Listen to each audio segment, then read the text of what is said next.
Hey guys, I originally made this video at 8:30 at night and had you guys just staring at a dusty dashboard, so I decided to show you some footage of my latest trip to Big Bend instead. But I just wanted to talk a little bit about life in the camper. If there are any van lifers, RV campers, truck camper people out there, first of all, hit me up, send me a comment or something, just say what's up. But we technically are not, at the moment we are, but we weren't not that long ago. We were in a little Airbnb for about 6 weeks. And then once that ran out, we went back to camping, RVing or whatever. And prior to that, we were van lifers / RV truck campers for 3 years. That's a long time to be doing that. But there's other people out there that have done it for a lot longer. And I think that's awesome. So, hey, I think it's great. But, for me, I'm more of a person that's fallen into it, not so much ones that's chosen it. And so I have a different outlook, a different perspective on it. I can appreciate it, but I wouldn't have chosen it. But I can't say that it's not fun at times. I think that if you have a house to go back to and you're doing this as a fun thing you're doing as a choice, then yeah, this would be amazing and I would definitely appreciate it a whole lot more. But because it's been my only alternative, I think that I've looked at it in sometimes not so great ways, almost like I'm forced to do it. But that's just because of my situation sometimes. But I just wanted to talk a little bit about what it's like to be doing this with just one person. Not a lot of people talk about that. If you're doing this by yourself, I think that you probably really enjoy some alone time, I would assume. I enjoy alone time too, but I really like having my friends around and stuff like that. But if you are the kind of person that is doing this with one other person, you're driving around together and you've been doing this for a while, hopefully you have a really good relationship and a really good connection where you guys are compatible. Even if you're not super compatible, at least you make yourself laugh or you understand each other a little bit better, something like that. But there is something to be said about traveling with another person for such a long time, all the time. It's fun and it's worth it to do things like this when you can. But at the same time, you have to have a plan of what you're going to do whenever you start feeling a little almost homesick, I guess. When you miss your family or you miss the kind of person that you are when you're with your friends. I think that that's really important to talk about. And I know there's people out there that can relate to this. You've been with somebody for a really long time, close quarters. They have a completely different sense of humor, albeit a good one, but different than you. They laugh at different things. They don't laugh at things that you laugh at. I think that over time you can feel a little emotionally drained because it's like you're laughing by yourself in a movie theater with a bunch of people. There's a funny thing in the movie and you're the only one that's laughing. And so it's got that feel of I feel a little bit alone right now. I feel a little awkward. But I think that it can turn negative if you don't do something about it, if you don't take care of it. I think you'll look at the other person and start wondering why they're different than you, or why they see things the way they do, or are they, why are they trying to bring a funny moment down?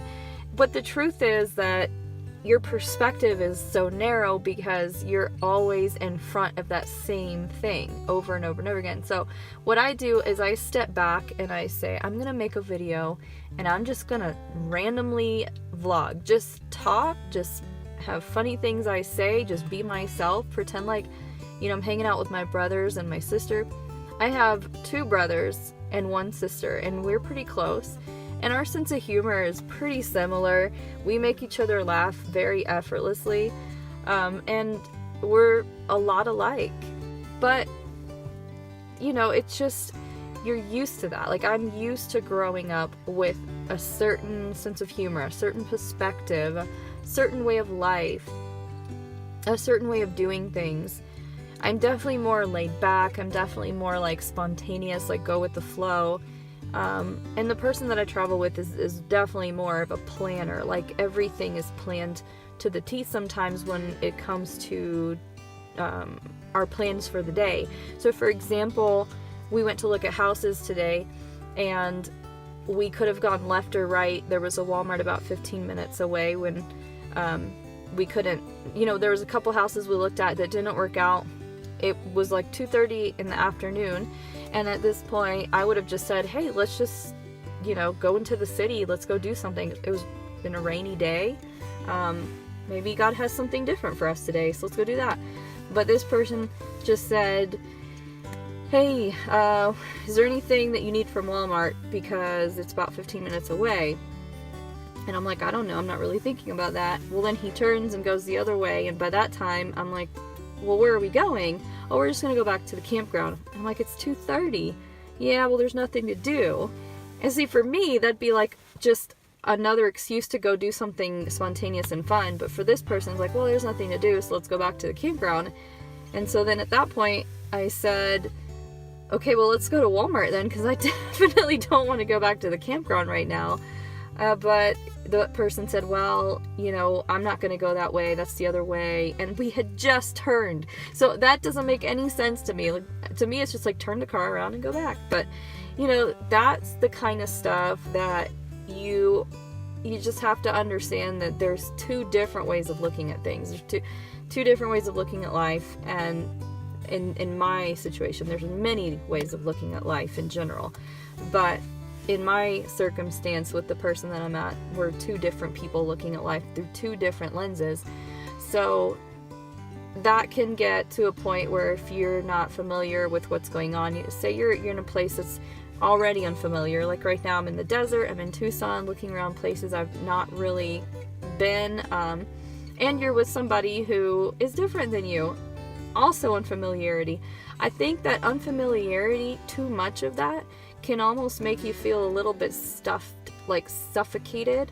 And so you need to get out from under that and go talk to people that are a little bit similar to you. Call a friend, make a video, watch yourself, be goofy, watch something funny, watch a funny movie, something that reminds you of yourself, of who you are and what makes you you, what makes you unique. So anyways, I hope this helped somebody out there, and I hope you guys can relate, and definitely look at this as an encouraging video. This is definitely in no way a negative video. This is to be something you can relate to, a little bit more real than, I don't know, just showing you all the highlights of the day. But yeah, just know that there's a fun part, but there's also a realistic part of doing van life and RVing and camping around. It is fun. You do get to see a lot of cool things, but if you're, like I said, if you've got a partner or somebody that you're traveling with, just kind of be mindful about the differences that you guys have, and remember to always go back to a place where you can just be yourself, and then you can come back together and it's more fun. So anyways, hope you guys loved this video, if you liked it at least, and I will talk to you guys later. As always, be blessed. Bye.